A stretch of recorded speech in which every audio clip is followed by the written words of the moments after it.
Hola amigos, ¿qué tal están? Un gusto tenerlos aquí otra vez. En este canal. Quiero hablar sobre, como vieron ya en el título del video, cosas bien densas, bien interesantes, que espero les llame la atención, que lo vengan a ver, que lo vengan a escuchar, ¿no? Espero que eso sea el objetivo. Pues verán, que quiero ir de lleno, ir súper al grano. No quiero dar tantos rodeos, tantas vueltas, ¿no? Quiero hablar de dos cosas, ¿no? En sí, dos cosas. El sábado, ¿qué día es el día de reposo del Señor? ¿El sábado o el domingo? Y la otra cosa que quisiera hablar es lo poco que sé o que sabemos, ¿verdad? De escatología, del fin de los tiempos, de las profecías del fin del mundo, las profecías apocalípticas, ¿no? Del libro de Apocalipsis. Bueno, en primer lugar quiero enfatizar que es muy clara la evidencia bíblica para todo aquel que indague, se meta de lleno a un conocimiento profundo, un proceso largo, de años de estudio, o de meses de estudio, no lo sé, depende la intensidad y el esfuerzo que le meta cada quien al estudio, pero es evidente que el día del Señor de la Biblia, vigente hasta el Apocalipsis, del Génesis hasta el Apocalipsis, es el sábado. Es decir, no hay ninguna cita desde el Génesis al Apocalipsis que hable de un cambio así tajante, un cambio que no dé lugar a especulaciones ni dudas. Todos los argumentos que usan algunos protestantes o católicos, ¿no? O la mayoría de ellos, no son válidos, no son convincentes ni terminan de cuajar, ¿no? en algo sólido, sino que se quedan en argumentos escuetos, justificaciones banales, argumentos falaces, ¿no? Todos los argumentos que usan a favor del domingo pues son inútiles en favor o en contraste con la evidencia, de toda la evidencia bíblica, histórica, cultural, gramatical, pero sobre todo bíblica. Se queda en nada los argumentos a favor del domingo en comparación con los argumentos poderosos a favor del sábado, ¿no? Entonces, sí, el Día del Señor, como conclusión de los estudios más intensos, tanto individuales como colectivos, como de teólogos, como de historiadores, como de gente que estudia la Biblia, es evidente que el día del reposo sagrado, vigente hasta el fin de los tiempos, hasta el fin del mundo, hasta el mismísimo fin del mundo, es el sábado. El sábado del Decálogo, cuyas 10 normas y mandamientos son eternos por siempre y siempre, ¿no? La ley mosaica, la circuncisión, el antiguo pacto, eso quedó atrás, pero el decálogo que estaba instituido desde el jardín del Edén, ¿verdad? Con Adán y Eva, cuando habla del sábado, ¿no? Que fue instituido en la creación, el sagrado séptimo mandamiento que habla del adulterio, de no cometer adulterio, etc. Bueno, ese mandamiento comienza a gestarse en el jardín del Edén con el matrimonio, ¿no? con Adán y Eva. Y también obviamente el quinto que habla de los padres con la descendencia de Adán y Eva, con la aparición de los hijos y la descendencia humana, el no matar, ¿no? Con Caín y Abel. O sea, todos los mandamientos, ¿verdad? Que están en el decálogo, todos están instituidos desde la creación del mundo hasta el fin hasta el fin del mismo, ¿no? O sea, es un mandamiento que hoy, son 10 mandamientos que siguen hoy vigentes, entre los cuales el sábado es algo que sigue vigente, ¿no? Bueno, entonces ya, quedando respondida brevemente esta pregunta, el sábado es indiscutiblemente el día de reposo sagrado, ¿no? Todos los argumentos, como repito, como el de Colosenses, nadie os juzgue en comida o bebida o en días de luna nueva o días de reposo, todos los argumentos que tratan de derribar, ¿verdad?, el día sábado como día de reposo, son argumentos que todos, sin excepción, incluido el de Colosenses, son textos que se sacan de su contexto, tanto inmediato como histórico, como de la epístola, como de toda la metanarrativa bíblica. Es decir, se extraen versículos aislados y se agarran para sostener ideas propias, ¿no? Ahí en el epístola de Colosenses, Pablo no habla del sábado del decálogo, ¿no? Ahí Pablo habla de los sábados ceremoniales judíos, de los sábados judíos, de las normas y tradiciones con que los judíos cargaron al sábado, ¿no? Desde los días de Cristo hasta los días de Pablo. Es decir, toda tradición judía que sea impuesta sobre el sábado debe ser quitada y debe quedarse el sábado solito, el sábado sin ningún revestimiento judío, es decir, nada de judaísmo en el sábado no es judío, el sábado es desde la creación, desde Adán y Eva, entonces no es una institución judía. Fue dado también a los judíos como señal, como señal de que eran el pueblo de Dios y todo el mundo debería haberse unido al pueblo judío y al día de reposo judío, pero los judíos fallaron, evidentemente toda la Biblia habla de que los judíos fallaron, ¿no? Y entonces no se pudo lograr ese fin, pero el sábado sigue vigente, es decir, Pablo no atacó el decálogo ni el sábado, ¿no? Porque si hubiese atacado el decálogo el sábado o lo hubiera abolido, pues entonces se hubiese metido en problemas, ¿no? Toda su teología se caería, toda la teología de Pablo se caería, porque él defiende la gracia, la salvación por gracia, pero al mismo tiempo defiende la justicia y perfección e inmutabilidad, o sea que no cambia, la inmutabilidad del decálogo, de los 10 mandamientos, incluido el sábado, evidentemente, ¿no? Además de que el sábado no era una verdad presente para los días de Pablo, pero sí era una verdad presente para los días nuestros hoy.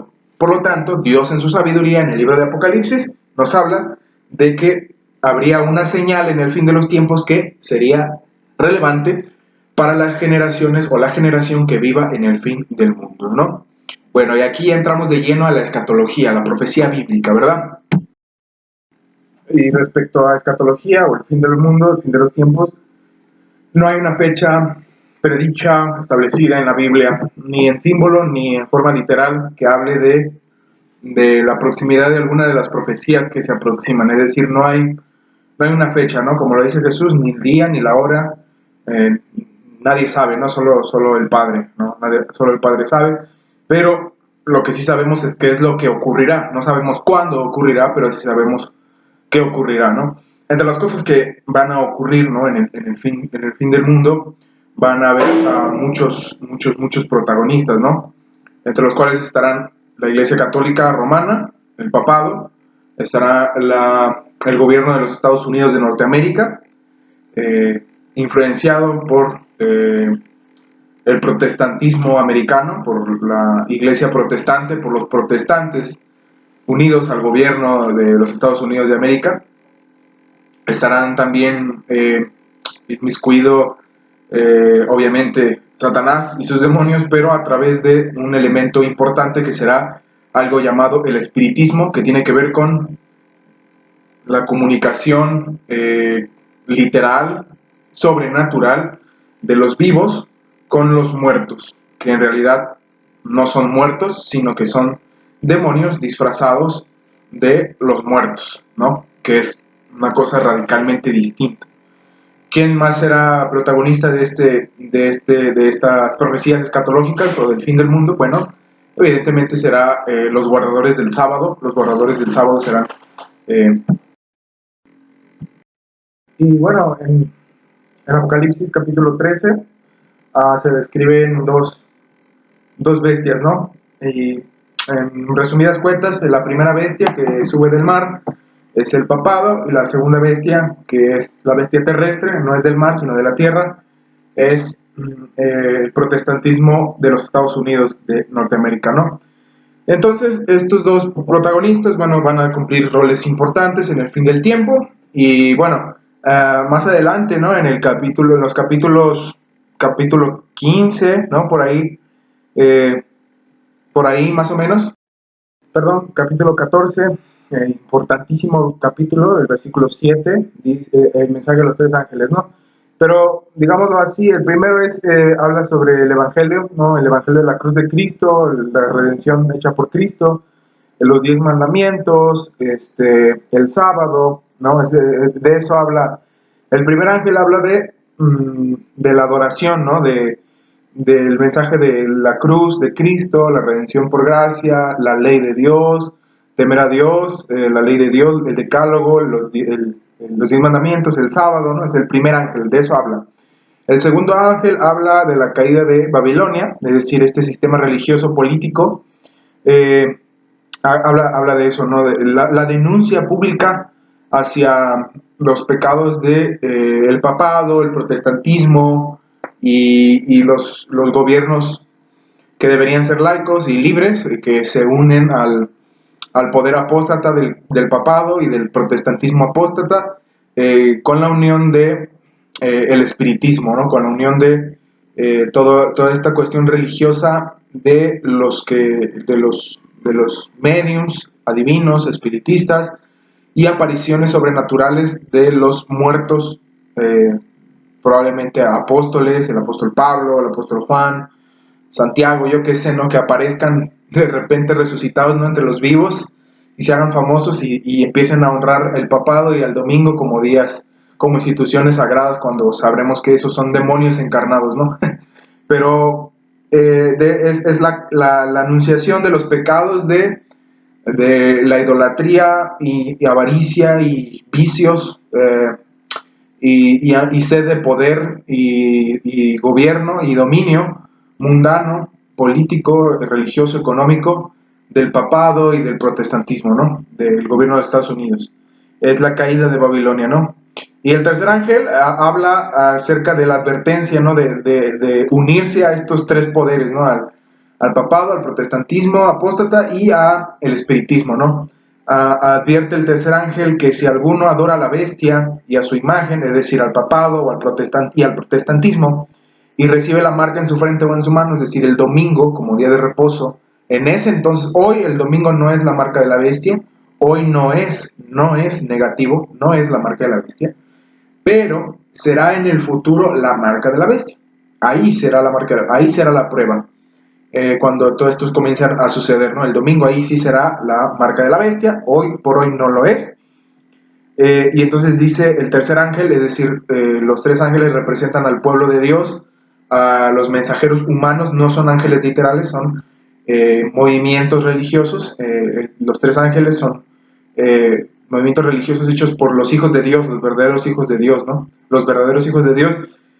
Si alguno adora a la bestia, a su imagen, y recibe la marca en su frente, es decir, en su mente, en su conciencia, o en su mano, es decir, en su poder laboral, en trabajar, ¿no? En trabajar o no trabajar en sábado o en domingo, es decir, que se obligue a no trabajar en domingo y descansarlo como día de reposo, dice, esa persona que reciba esa marca de la bestia, él también beberá del vino de la ira de Dios, que ha sido vaciado puro en el cáliz de su ira, y será atormentado con fuego y azufre delante de los santos ángeles y del Cordero, y el humo de su tormento sube por los siglos de los siglos, y no tienen reposo de día ni de noche los que adoran a la bestia y a su imagen, ni nadie que reciba la marca de su nombre, la marca de su nombre.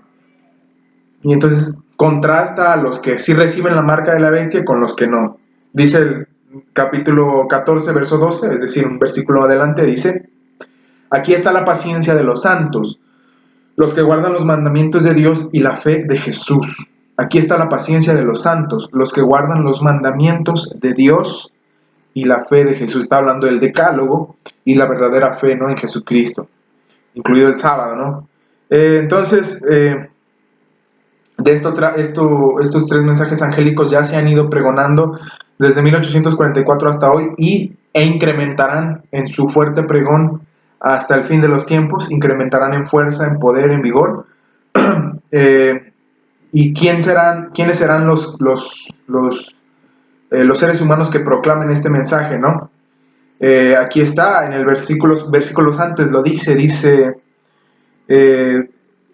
aquellos 144,000, esos son los que darán el mensaje, los que han dado el mensaje de los tres ángeles desde 1844 hasta hoy, hasta el fin de los tiempos.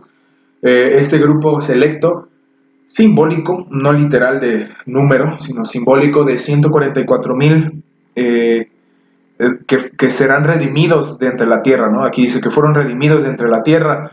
Estos son los que no se contaminaron con mujeres, pues son vírgenes.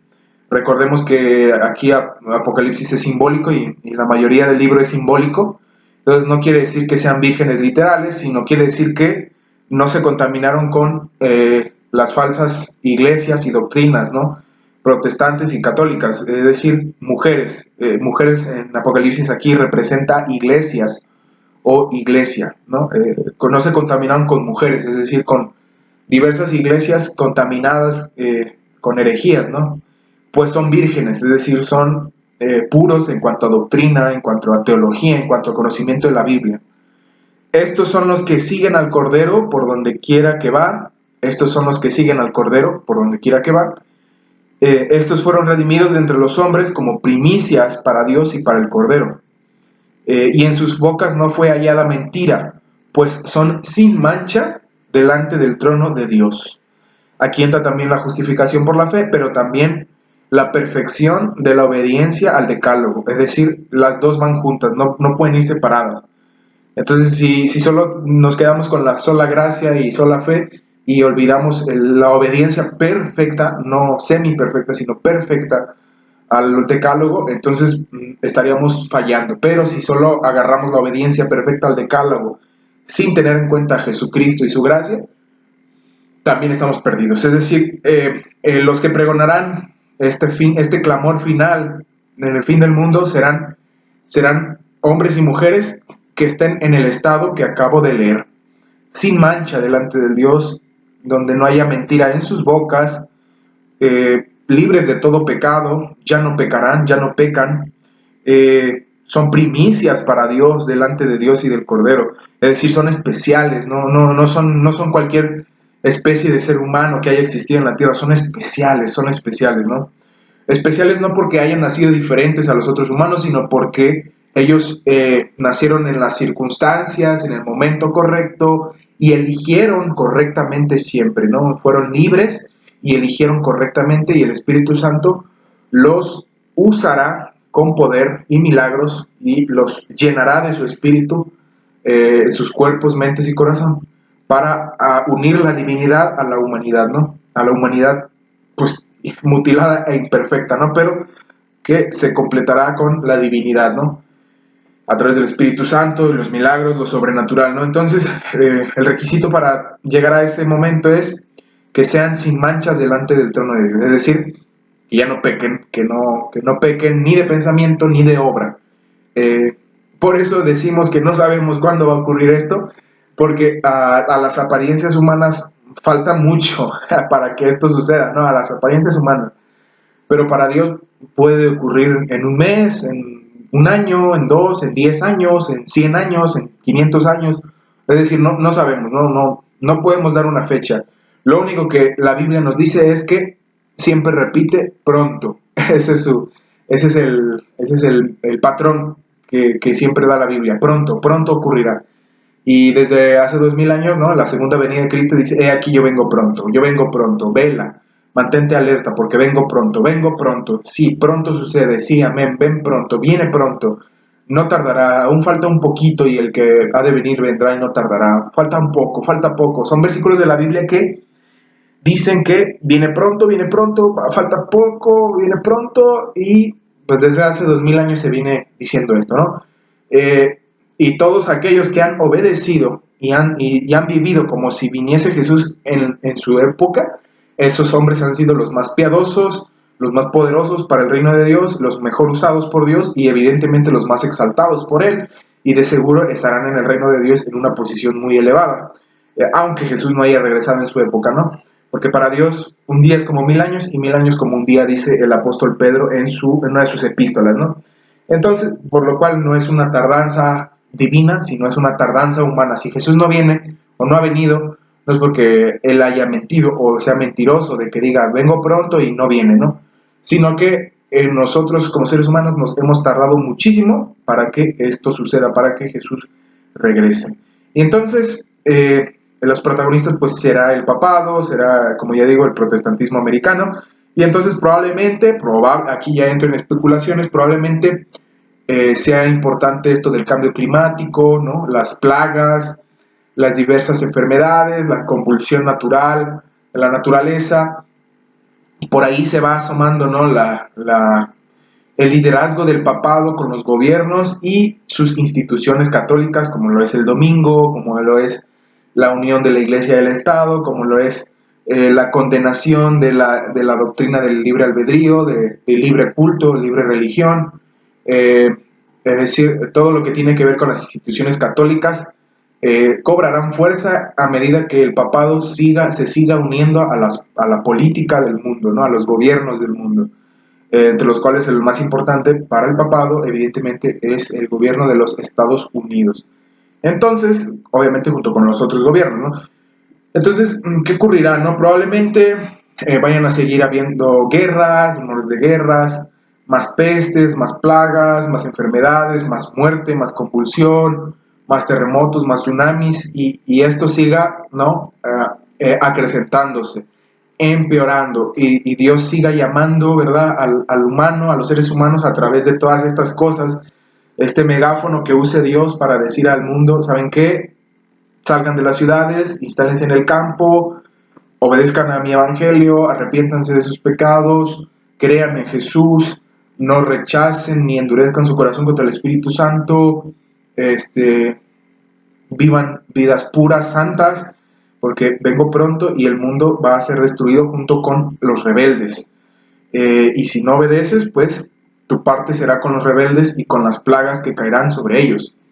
Entonces, probablemente en medio de esta convulsión caótica de la naturaleza, de las plagas, enfermedades, catástrofes naturales terribles, disminución de masas de gente, mucha gente muerta, millares muertos por estas calamidades, cada vez más tribulación y angustia que va a ir ascendiendo poco a poco, ¿no? Entonces todas estas cosas van a ir eh, pues alertando sobre la proximidad del fin del tiempo, ¿no? Y no se refiere solo a lo que se ha dicho siempre, ¿no? Sino que literalmente ya va a ser, como dice Jesús, a las puertas, es decir, a unos pocos, no sé, meses, años, no lo sé, de que Jesús regrese, ¿no? Con toda esta ascensión de calamidades, ¿no? Y entonces hay una profecía que dice el apóstol Pablo, que dice, cuando digan paz y seguridad, entonces vendrá sobre ellos tribulación y angustia repentina. Y no se refiere probablemente a que vaya a haber un periodo de paz y tranquilidad en la tierra como tal, sino que se refiere a que en su corazón los hombres van a decir paz y seguridad porque ellos armarán planes humanos, planes imperfectos, planes paganos, mundanos, satánicos, planes humanos que van a armar para, según ellos, resolver los problemas del mundo, ¿no? Y cuando todo poder humano se alíe y haya unidad perfecta, pero unidad, digámoslo así, diabólica, ¿no? Una unidad de los gobiernos, como ya hemos dicho, gobiernos también del papado, el protestantismo apóstata, el espiritismo, las herejías, todo lo malo humano se una perfectamente para resolver los problemas del mundo. Y cuando se vea esta unidad, este poder, esta organización tan grande, que como dice la Biblia, Dios le permitirá al diablo infundir poder sobrenatural también estos movimientos satánicos humanos, van a tener éxito, o sea, van a tener éxito en unirse, en planear, en planificar, en organizar, en atraer gente, multitudes, tener dinero, poder, ejércitos, armas, planificación, organización, es decir, se unirán perfectamente y esta unidad les dará una confianza propia y dirán entonces, podemos resolver nosotros por nuestros propios planes e iniciativas, con nuestro brazo imperfecto humano y de parte de nosotros con este poder que es sobrenatural, que según ellos será de Dios, pero es del diablo. Entonces, con esta organización y unidad, ellos dirán, podemos pronto, volveremos a tener paz y seguridad, ¿no? Y entonces, ¿cuál va a ser la solución estas uniones malvadas, ¿no? Estas uniones malas?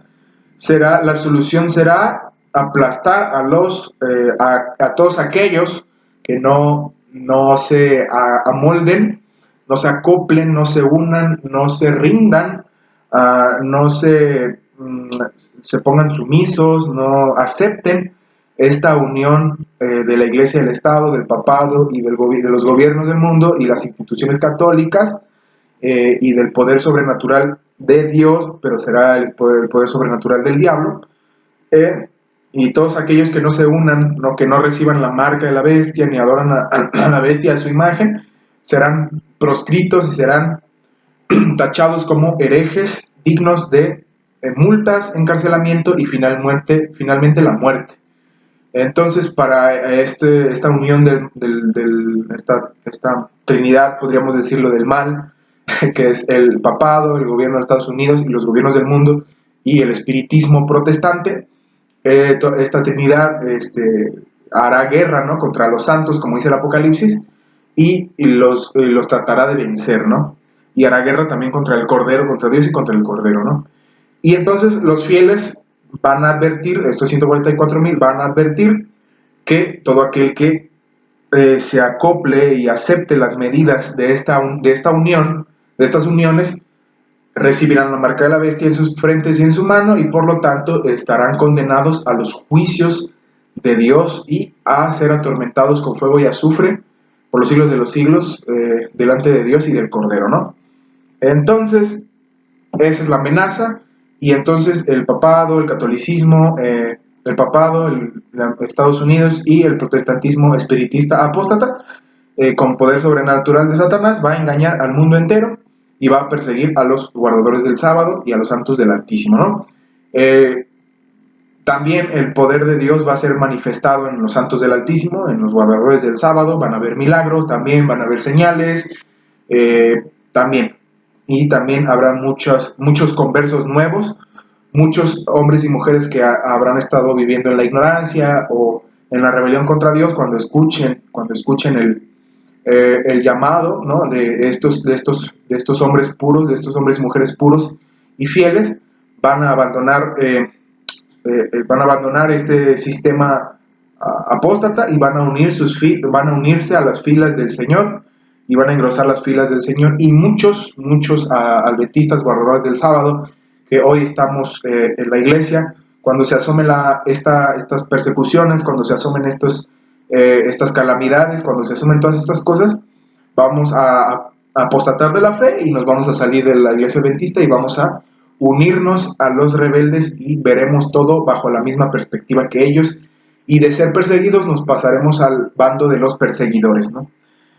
Ojalá no sea ese nuestro caso, pero existe la probabilidad que entre tanto tengamos libre albedrío, ¿no? De que escojamos, de que queramos, deseemos la rebelión contra Dios, ¿no? También existe la alta probabilidad de que no queramos la rebelión y nos mantengamos firmes y fieles hasta la muerte, ¿no?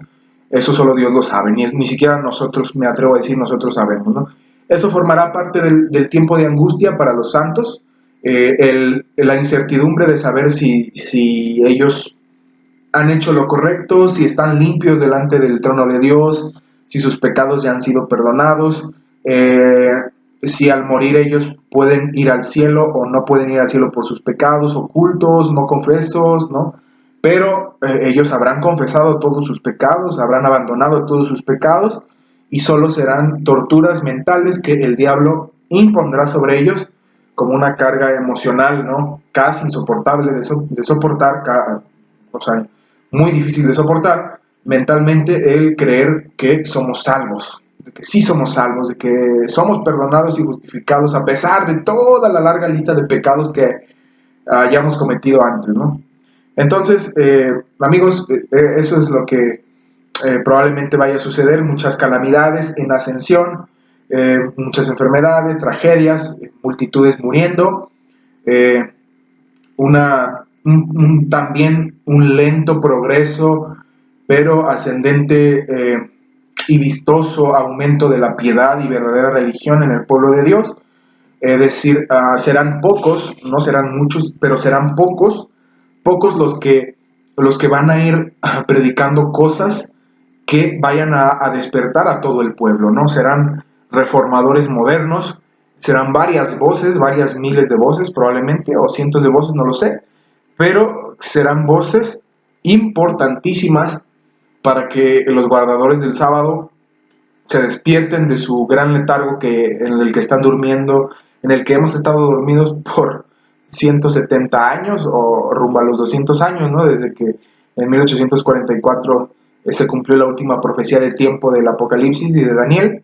Entonces, con el gran chasco adventista y con el inicio del juicio, el día del juicio inició en ese día, en ese año, 1844, y entonces Entonces, como ya dijimos, aumento de calamidades en toda la tierra, aumento de la piedad religiosa en medio de los guardadores del sábado, y finalmente el estallido final, creo yo, no sé si me faltan algunos pasos antes de eso, pero probablemente después de estas cosas, un estallido, un boom, ¿no? Un estallido final de todas las cosas cuando empiecen a verse manifestaciones sobrenaturales tanto de Dios como de Satanás, ¿no?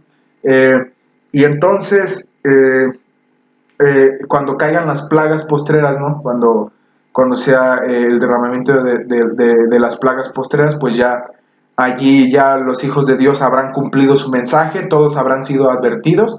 Es decir, antes de las plagas hay que diferenciar entre las calamidades que van a ocurrir pronto de las 7 plagas postreras. Las 7 plagas postreras, el propósito de las 7 plagas postreras es castigar a los rebeldes, a los impenitentes, que dice el Apocalipsis que aunque estos seres humanos que van a ser la mayoría van a padecer las plagas postreras, ni aún así van a arrepentirse de sus pecados, es decir, van a blasfemar contra el nombre de Dios por esos castigos, como Faraón, como el Faraón de Egipto, con las plagas de Egipto y con Moisés. O sea, su rebelión, el corazón rebelde no va a cambiar a pesar del castigo de las plagas. Entonces su propósito de las plagas postreras es castigar y número 2, aniquilar a toda la humanidad. Ese es el objetivo de las plagas postreras, o aniquilar a la mayor parte o a un gran número de la humanidad. Ese, digámoslo así, va a ser uno de los objetivos importantes de las plagas postreras, el castigar y aniquilar a gran parte de la humanidad. Eh, justo antes, o sea, y estoy hablando ya de meses o un año o años, no lo sé, o días, no sé, pero muy, muy poco periodo de tiempo, no estoy hablando de décadas, no creo que sean décadas, o sea, las plagas postreras no van a durar décadas. Yo estoy especulando, porque las plagas postreras van a ser violentas y rápidas. Entonces, la Biblia es clara. La Biblia es clara cuando dice que las plagas caen y millares empiezan a caer por las plagas, ¿no? Y esto ocurre justo antes de que Jesús aparezca en las nubes del cielo, ¿no? Estoy hablando, no lo sé, probablemente meses o un año, o yo digo a lo mucho 3 años o 5 años, o sea, ya estoy exagerando, pero yo creo que no van a ser no van a ser muchos años o muchos meses o mucho tiempo, ¿no?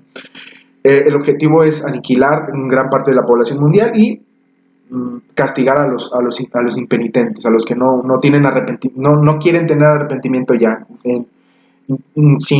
incluso con la muerte no se quieren arrepentir, ¿no? Entonces, antes de las plagas postreras ocurren devastaciones y calamidades naturales que no son las plagas, no son las 7 plagas postreras, son otro tipo de plagas, otro tipo de calamidades, otro tipo de enfermedades y desastres, como lo es hoy. No quiero mencionar esa enfermedad famosa que hoy que usamos el tapabocas todo mundo, ¿verdad? Hay vacunas, etcétera. Ahí ya mencioné una palabra que no debía mencionar, bueno, pero ya, para que no censuren el video o me pongan un strike o algo, ¿no? Pero bueno, esta enfermedad famosa, ¿no? Que hace que estemos todos en guardia, ¿no? Entonces, ese tipo de enfermedades, pero todavía más, digámoslo así, más peor, ¿no? O sea, aumentarán en intensidad y mortalidad. Y también terremotos, tsunamis y como ya hemos dicho, todo tipo de calamidades naturales y desastres de accidentes en las ciudades y desastres naturales y que disminuirán gran parte de la población, ¿no?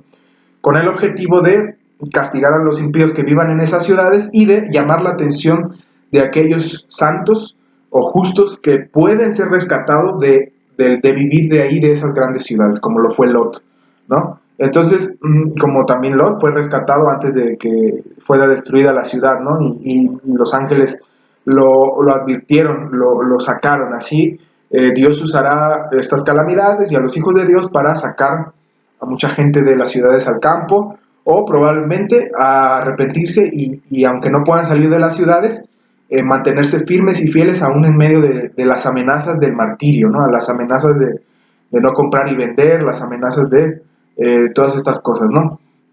Dios hará milagros para preservar la vida a todos los santos, tanto los que estén en el campo como los que estén en las ciudades.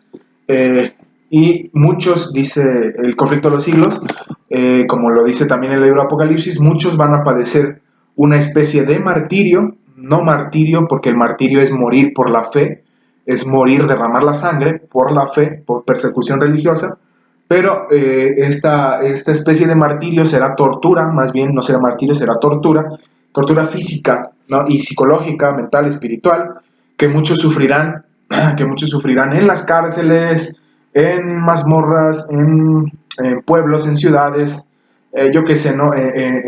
Sí, en grandes ciudades, muchos guardadores del sábado van a ser torturados por su fe, justo al final de los tiempos, ¿no? Justo cuando estén, probablemente ya Jesús esté a días de regresar a la tierra, o meses, no lo sé, estarán allí los hijos de Dios torturados, ¿no? En las grandes ciudades o en pueblos, incluso donde haya mucho catolicismo, mucha gente, ¿no? Entonces, los que vivan en el campo, pues van a tener la oportunidad de quizá tener más oportunidades de predicación, un poco más de tiempo de libertad, pero finalmente todos, incluidos los que vivan en las ciudades y los que estén en el campo, todos van a ser perseguidos de muerte, ¿no? Entonces, los que logren por alguna razón escapar de la tortura de las grandes ciudades o de las pequeñas ciudades, de la tortura de los verdugos y de los inquisidores católicos espiritistas y protestantes, que de paso le echarán la culpa, como ya hemos dicho, a los guardadores del sábado, le echarán la culpa por las calamidades que están ocurriendo. Ellos van a decir que Dios está enojado porque no se someten a la autoridad del Papa, del papado y de todo este asunto.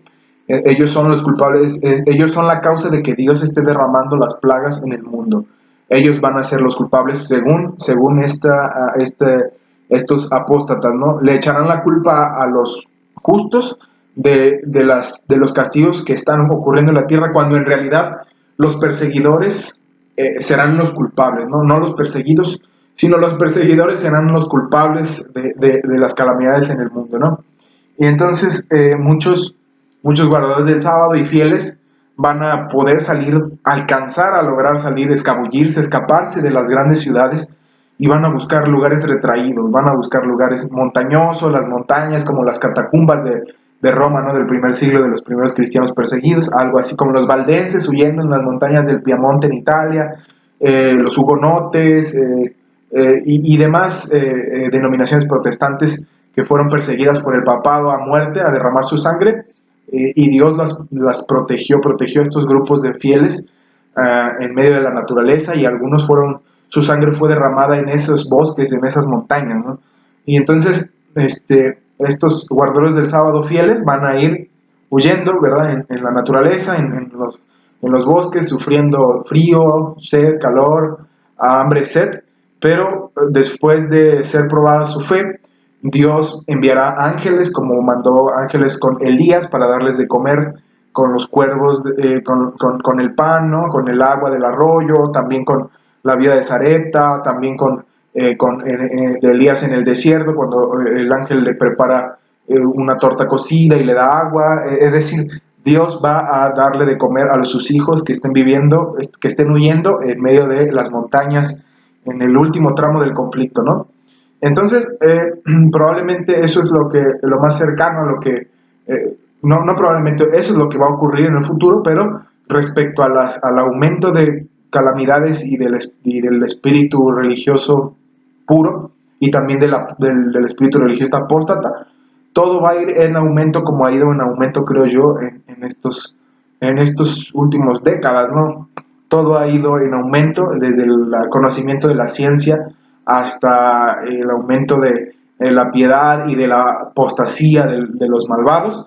Todo ha ido en aumento lentamente, pero seguramente y seguro ha ido en aumento. Entonces, ¿cuándo va a ocurrir? No lo sé, no se puede saber. Si me preguntan a mí, ojalá ocurriera, ojalá se acelerara, ojalá ocurriera más pronto, ojalá el pueblo de Dios, ojalá el pueblo de Dios fuéramos más vehementes en nuestro en nuestra consagración, ¿no? En nuestra consagración, nuestra santidad, en nuestra lucha contra el pecado, en el abandonar las ciudades, instalarnos en el campo, pero probablemente esto no ocurra por iniciativa propia, ¿no? esto ocurra, muchos quizás sean convencidos cuando empiecen a ver que no es buena idea mantenernos o seguir viviendo en las ciudades por las pandemias, por las enfermedades, por las plagas, por los terremotos, por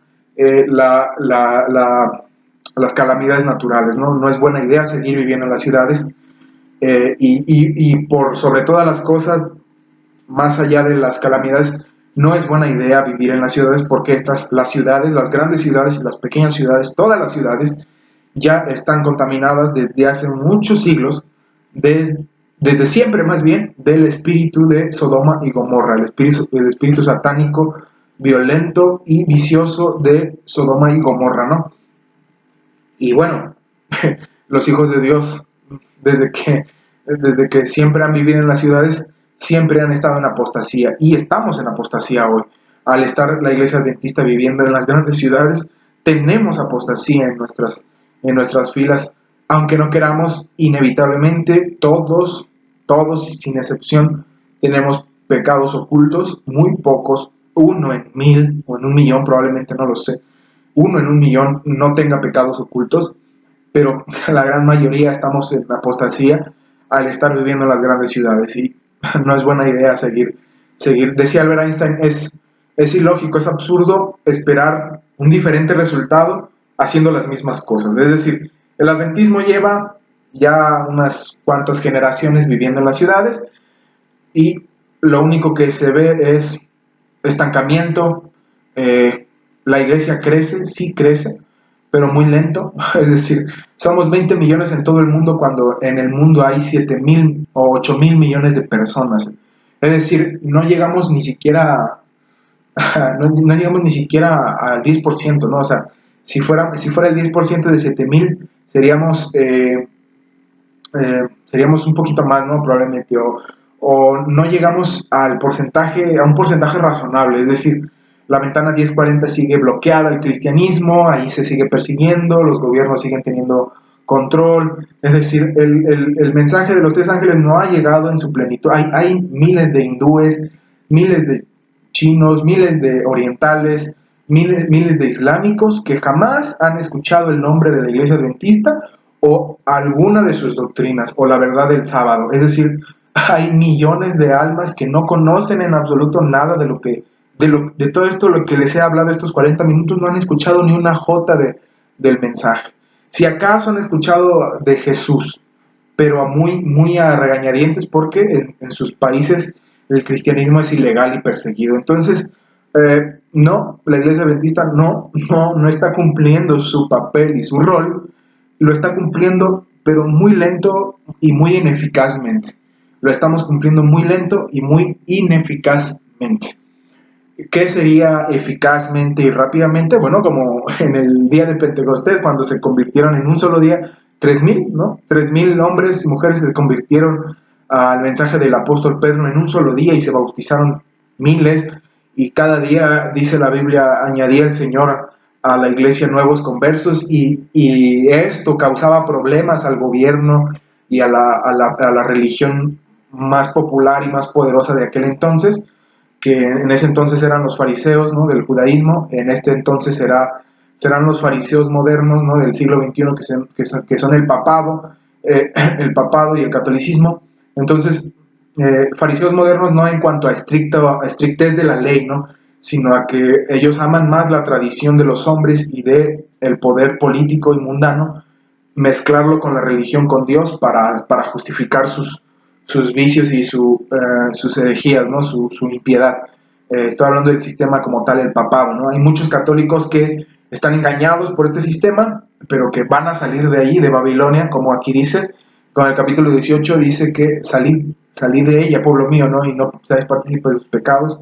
Muchos católicos van a abandonar el papado, muchos protestantes también van a abandonar el protestantismo, etcétera, ¿no? Entonces, eh, la iglesia adventista no ha cumplido su misión ni la está cumpliendo como debería ser, pero aún así está profetizado que el remanente de la iglesia adventista, es decir, varios o quiero pensar una gran mayoría o por lo menos el 50%, no lo sé, de todos los adventistas del mundo que hay hoy o que van a existir en estos próximos años, van a ser ese remanente final que va a pregonar como el último mensaje del fin del mundo, ¿no? Pero eso no se puede saber. Ojalá que Dios zarandee más a su iglesia, si la ha zarandeado en estos siglos, nos zarandee muchísimo más, nos zarandee mucho más hasta el límite de nuestras fuerzas del dolor soportable, nos zarandee lo más que se pueda para que despertemos del sueño y nos pongamos a trabajar correctamente como debería ser, ¿no? Y abandonar las ciudades, instalarnos en el campo, hacer puestos de avanzadas, a obedecer la reforma pro salud, abandonar el consumo de carne, de los narcóticos, de los estimulantes, la temperancia en todas las cosas, etcétera, ¿no? Es decir, conocimiento profundo de la Biblia, una fe poderosa en el Espíritu Santo, etcétera, ¿no? Entonces, eso es lo que pronto ocurrirá. Ojalá que sea pronto, ojalá no se tarden muchos años el Señor en agitar su iglesia, en zarandear su iglesia, en purificar su iglesia, en derramar su espíritu en la iglesia. Ojalá no se tarden muchos años más, ojalá, si por mí fuera, ¿no? Que yo no me alcanzara a casar ni a tener hijos, ojalá no me alcance a casar y tener hijos, pero si esto se tarda más, pues probablemente si el Señor me da la gracia y el permiso de casarme y tener hijos, eh, pues, pues ni modo, ¿no? O sea, no habrá mucho que hacer, ¿no? Y eso es lo que ocurrirá, ¿no? Pero ojalá que no, pero sí, pues hágase la voluntad de Dios y nos perdone a todos por lo lento, por lo mundano, ¿no? Y yo creo que la mayoría del adventismo no vemos el peligro en el que estamos, es decir, no lo vemos, porque creo que el diablo nos hace amar cosas, eh, cosas que parecen o que se sienten muy bien. Es decir, yo sé que la familia, formar una familia, tener un empleo, tener un carro, tener una casa, estabilidad económica, es el sueño, ¿no? de la mayoría del mundo, ¿no? de los seres humanos. Yo sé que eso se siente bien, está bien, pero no es el objetivo final, es uno de los objetivos mientras alcanzamos la meta final. Pero a veces yo creo que como adventistas y como cristianos creemos que la meta final es quedarnos en esta tierra, tener una familia, tener hijos, formar una familia, tener hijos, envejecer, jubilarnos y tener nietos y morir. Creemos que eso es el objetivo de la vida y no es el objetivo final, es uno de los objetivos secundarios de la vida. De la vida. Es uno de los objetivos secundarios de la vida, pero no es el objetivo principal ni es el más importante. Es el objetivo más inicial e importante, es el buscar la vida eterna, ¿no? Es buscar primero el reino de Dios y su justicia. Es decir, sobreestimamos, fíjense bien lo que les voy a decir, ¿no? Esta frase se me acaba de ocurrir. Subestimamos el cielo y sobreestimamos esta vida. Lo repito, pero al revés, es lo mismo. Sobreestimamos esta vida, la sobreestimamos, la ponemos en un pedestal muy alto que no debería de tener. Y el cielo, que debería tener el pedestal más alto, lo ponemos abajo, lo subestimamos, lo ponemos abajo. Es decir, intercambiamos las cosas, ¿no? Esta es la vida en prioridad y el cielo está acá.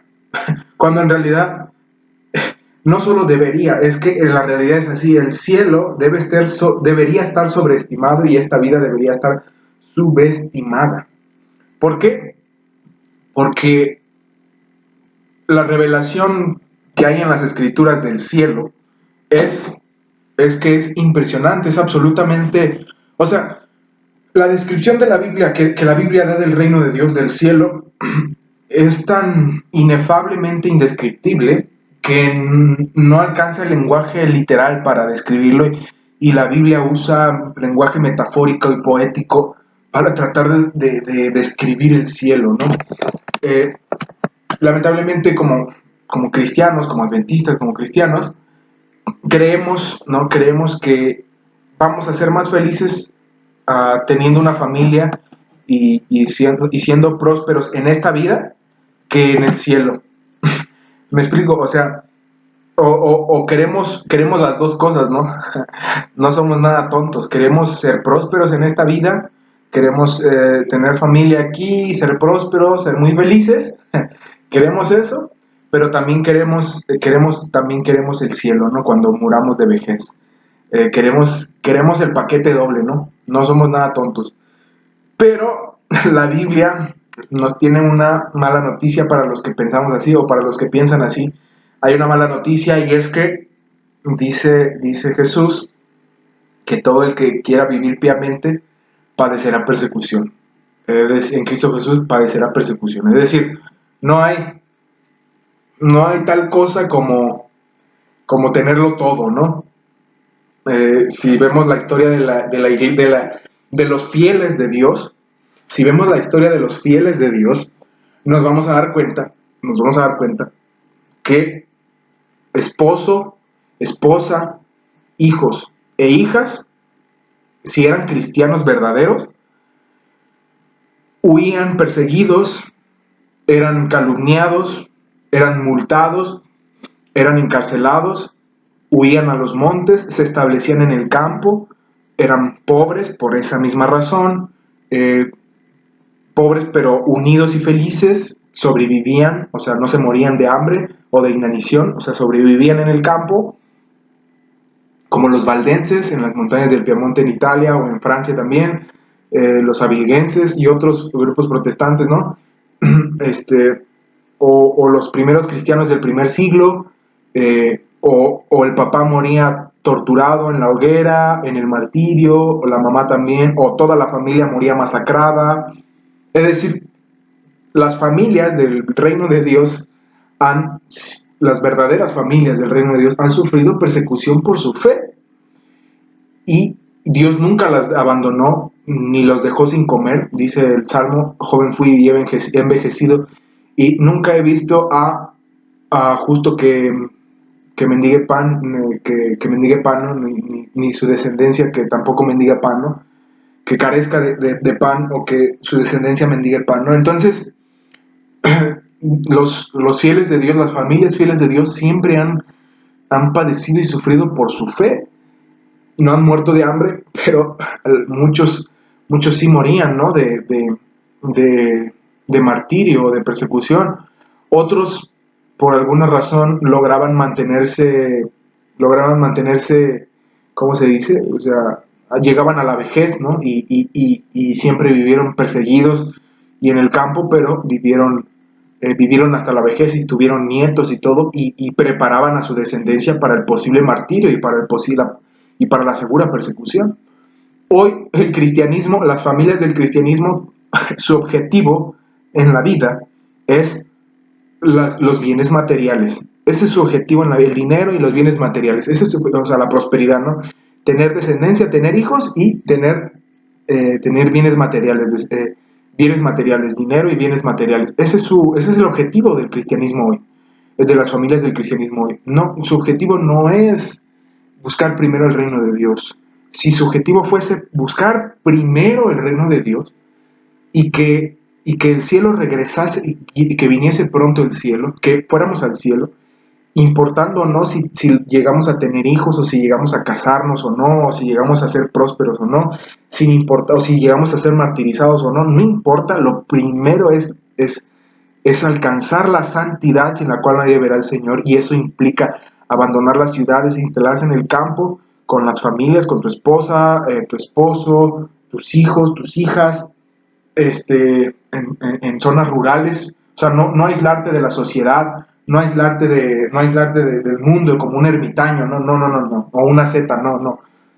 Ponerte en lugares rurales donde haya mucha gente o donde haya gente, pero que en tu parcela esté la naturaleza, haya mucha naturaleza, estés rodeado de naturaleza y ahí puedas tú cultivar tu propio alimento. Y probablemente pues no seas rico, vayas a ser estés más del lado del pobre, más del lado de la pobreza que de la riqueza, pero con que tengas alimento, sustento, casa y abrigo es más que suficiente, y familia es más que suficiente. Y eso, y teniendo estas cosas, ir y salir y predicar el Evangelio a las zonas rurales donde tú vives y a las grandes ciudades, también visitarlas de vez en cuando para predicar el Evangelio eterno, ¿no? Esa sería buscar el reino de Dios y su justicia.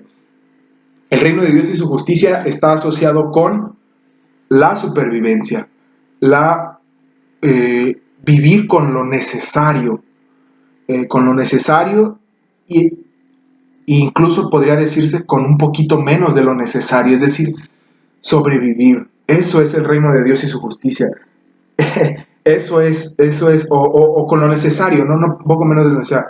Y todos esos hombres bíblicos que se dice que eran ricos, vaya, sí, eran ricos, pero no eran digámoslo así, la especie de millonarios de Emiratos Árabes Unidos, ¿no? Que vemos hoy que tendrían Lamborghinis y Ferraris, ¿no? Y tendrían mansiones lujosas, ¿no? Job, el patriarca Job, era un nómada probablemente, vivía en tiendas de campaña, tenía mucho dinero, sí, muchas posesiones, sí, pero era un nómada y probablemente vivía de aquí para allá y comerciaba y ayudaba mucho a los pobres, y su religión era muy estricta en cuanto a religiosidad, ¿no? Abraham vivía en el campo también, tenía mucha gente, su familia probablemente eran de 1000 personas, es decir, él vivía con mucha gente, vivían en tiendas de campaña, eran nómadas en el encinar de Mamre, en el bosque, es decir, estaban lejos de las localidades paganas de las grandes ciudades. Y alguien me dirá, pues es que en los tiempos de Job no habían ciudades, pues déjame decirte que sí, habían muchas grandes ciudades.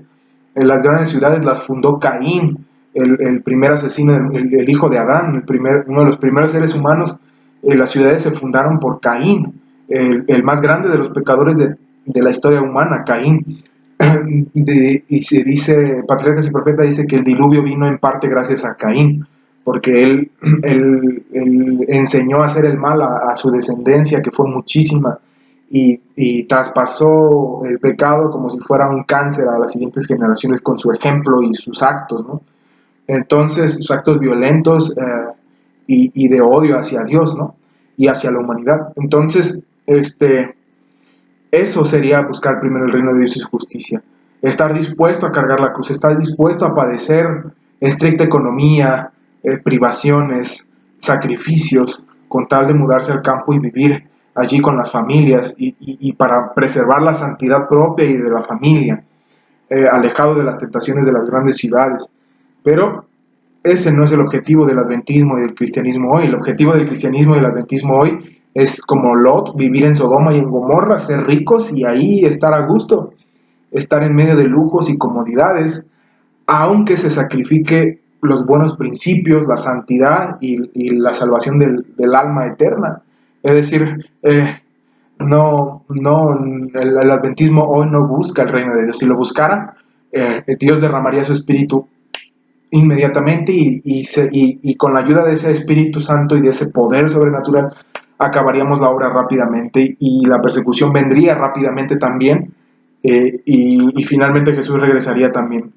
Sería angustioso, sería doloroso, sí, pero Jesús vendría pronto, ¿no?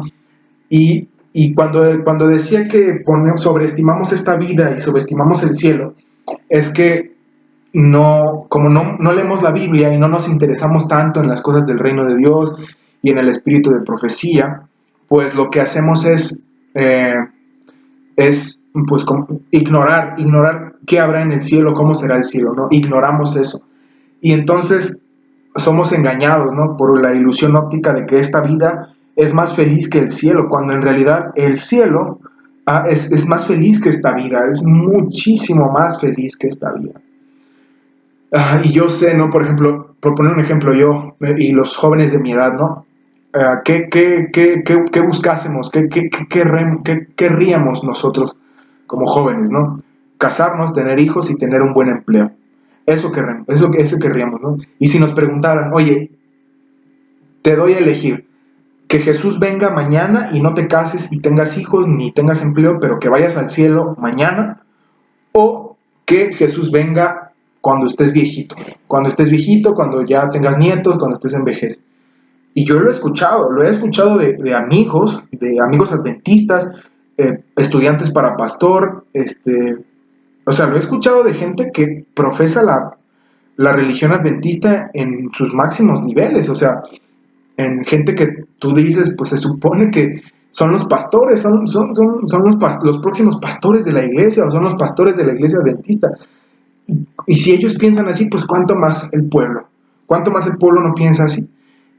Si tú le preguntas eso a la gente, a los adventistas, el 90%, creo yo, o no sé si estoy exagerando, pero yo sospecho que entre el 60 y el 80% te diría que no quisiese que Jesús regresase mañana, que regresase en la vejez de ellos, es decir, que ellos estuvieran viejitos o que muriesen y que Jesús regresase después, pero ellos quisieran vivir antes, vivir, no, entre comillas, vivir antes, ¿no? Entre comillas, porque, o sea, sí, esta vida sí se vive y se puede ser feliz aquí, pero no se puede comparar con la vida inmortal del cielo, o sea, se supone que esta generación, se supone que yo no debería haber existido, se supone que tú no deberías de haber existido, se supone que tus papás, mis papás, no deberían haber existido.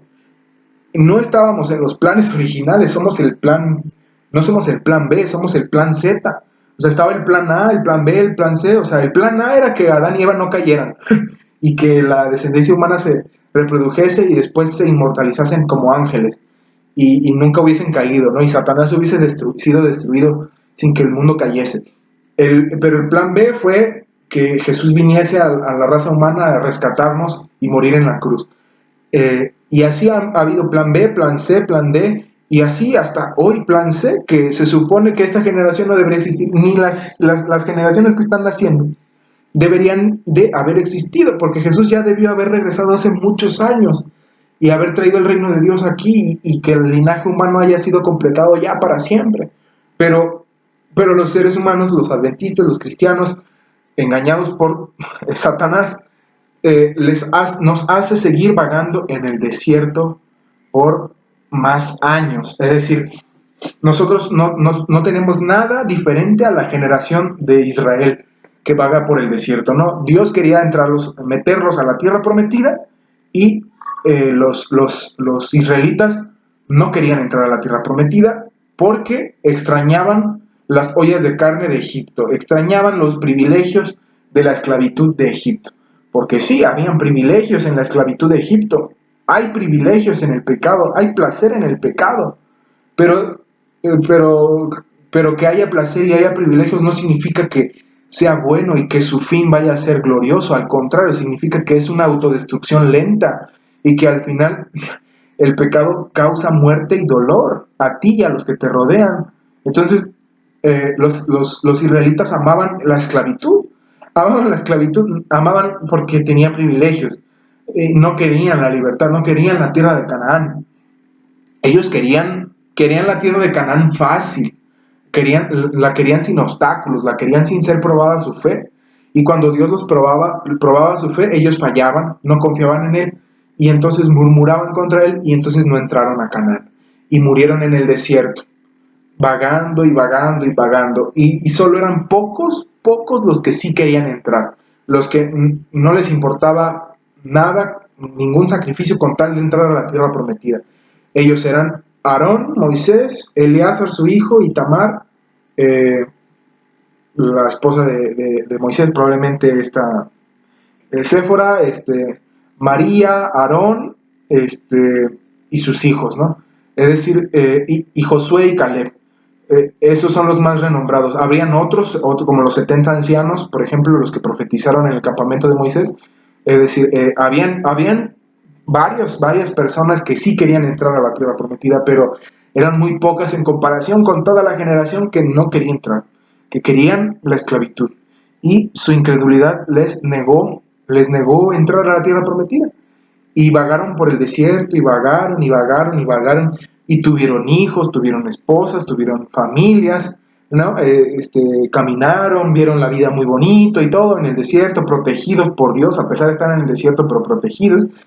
Pero sus ojos no lograron ver las bellezas de la tierra prometida. Sus ojos no lograron ver lo glorioso que hubiese sido que ellos no hubiesen querido permanecer en el desierto, sino entrar a Canaán.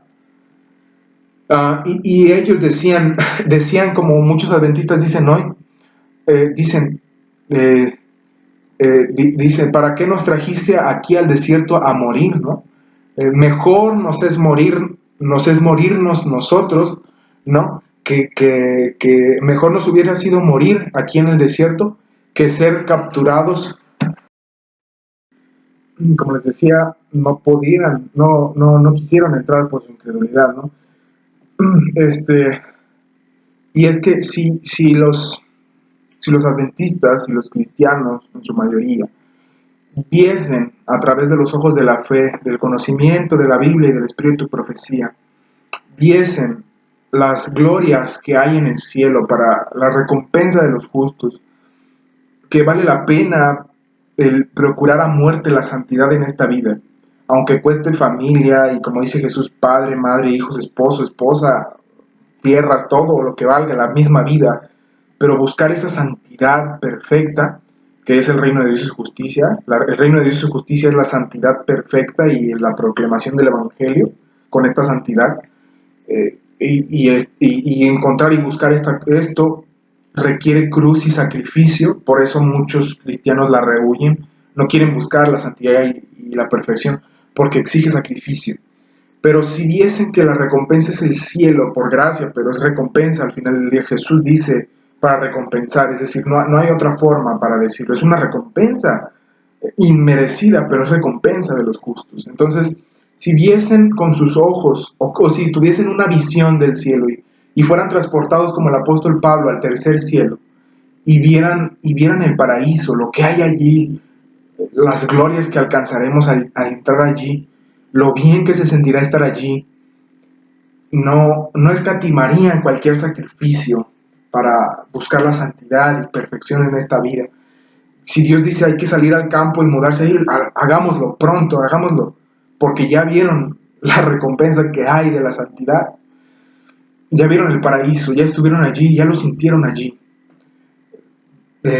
Y harían todo, obedecerían todo lo que Dios pide, todo, la reforma pro salud, el diezmo y la ofrenda, el obedecer el decálogo perfectamente, el sábado, cualquier sacrificio que Dios pidiese, lo harían porque ya vieron la recompensa. Y se darían cuenta de que la felicidad de esta vida es como nada en comparación con la gloria del paraíso que nos espera. Y si les preguntasen, ¿qué quieres? ¿Que Jesús venga mañana y que no tengas tus planes de vida hecho? ¿O quieres hacer tus planes de vida y que Jesús venga después y que vayas al cielo? Ellos pedirían, quiero irme mañana mismo al cielo, sin importar si no cumplo mis planes de vida, porque ya vi la gloria del cielo, ya vi lo majestuoso que es, y que no importa o no es trascendente si cumplo o no mis planes de vida en esta tierra, porque ya vi la gloria del cielo. Pero esas revelaciones, esas visiones, solo Dios se las da a ciertos escogidos, no por capricho de Dios o porque Él haga acepción de personas injustamente, sino porque esas personas que reciben esa visión están dispuestas a dar todo, a sacrificar todo por agradar y hacer la voluntad de Dios. Y por eso es que hay pocos que son honrados por Dios con conocimiento o con el espíritu de profecía. No es necesario que veas en una visión literal el cielo para tener ese espíritu. O sea, como Martín Lutero, como los reformadores de hace 500 años contra la iglesia, la apostasía de la Iglesia Católica, como Martín Lutero, Juan Ecolán Padrio, Enrico Zwinglio, Juan Calvino, y demás reformadores, ¿no?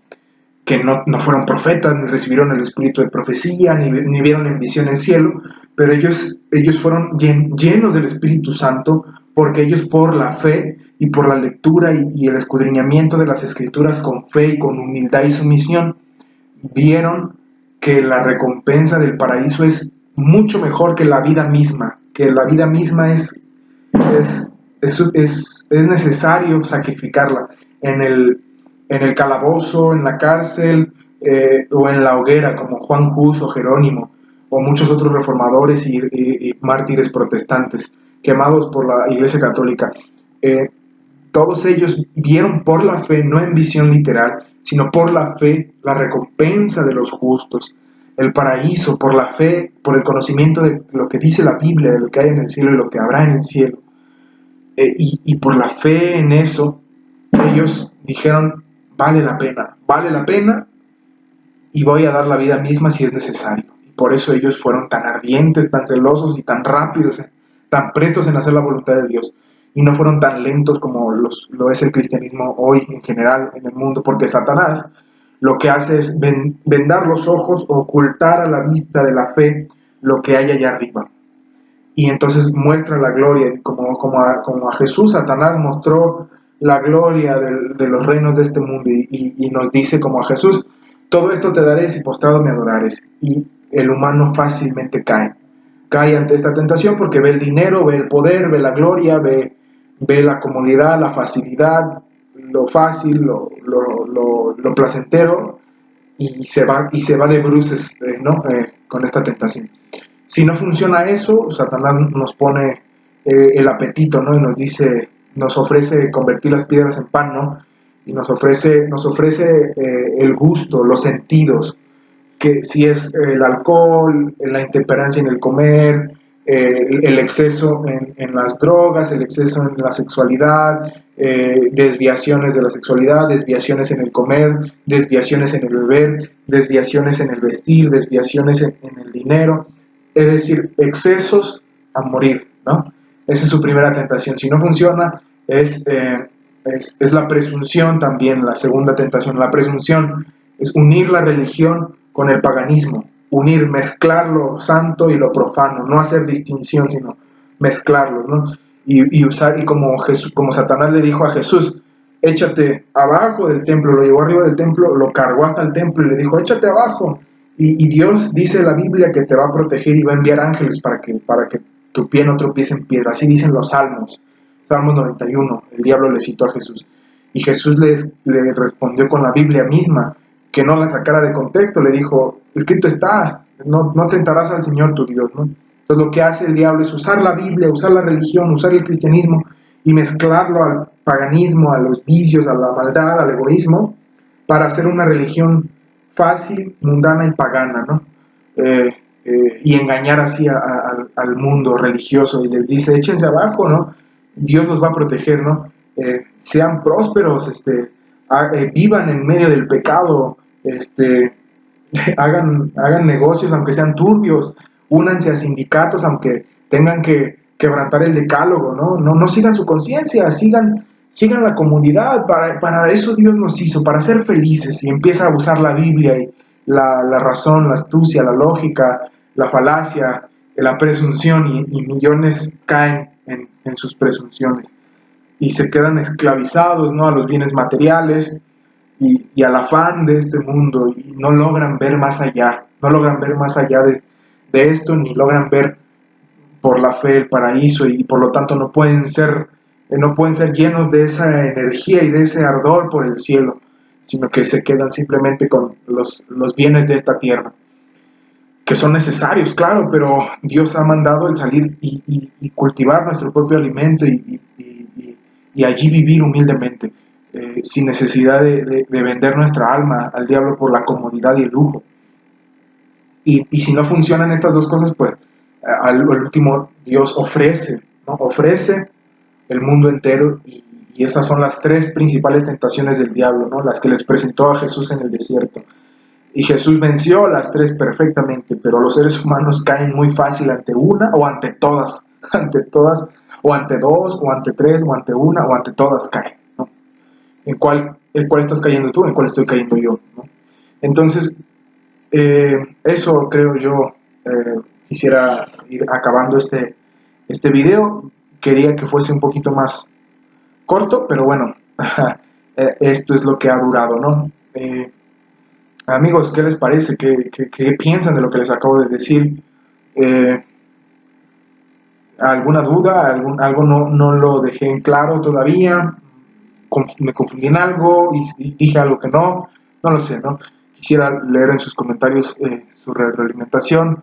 Y bueno, creo que es todo por el momento. Denle like, compártanlo, coméntenlo para no hacer más largo este video, ¿no? Entonces recuerden amigos, busquen primero el reino de Dios y es más glorioso que cualquier cosa de esta vida, el cielo. Recuérdalo. Y procura hacer primero el reino de Dios. Y si el reino de Dios tarda, porque el pueblo de Dios definitivamente no despierta y se tarda más en despertar y se va a tardar más años en despertar, y como yo que ya tenemos ansias de que Jesús regrese, pero no regresa por culpa de nosotros como pueblo que nos estamos tardando, si ven que la iglesia no tiene deseos de moverse ni nada, bueno, déjenlo todo en manos de Dios. Ustedes sigan proclamando, sigan ejercitando la dolorosa prueba de la paciencia, sigan siendo pacientes, soporten, aguanten más la agonía que significa el saber lo que hay ahí arriba y no poder tenerlo por el afán en que nos tiene el diablo aquí abajo. Sigan soportando pacientemente, sigan tolerando, traten con amor a la gente. Cuando haya que reprender, reprendan fielmente.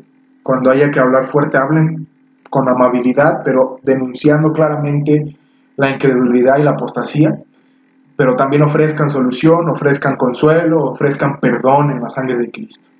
Hagan esto y bueno, si Dios les permite tener familia, ténganla. Si Dios les permite tener esposo, esposa, hijos, ténganlos, pero siempre teniendo en cuenta que si queremos hacer las cosas bien, vamos a padecer persecución mental, espiritual o física, o las tres, mientras queramos permanecer fieles a Dios, y también lo padecerá nuestra familia. Así que escojamos sabiamente, anunciemos sin mentir las cosas derechas, las cosas derechas, y que cada uno decida libremente. Así que eso es todo por el momento. Yo me despido. Nos vemos en un próximo video. ¿Les parece? ¿Les parece? Nos vemos en un próximo video y que Dios les bendiga. Les habla su amigo Juan. Nos vemos en un próximo video. Hasta luego.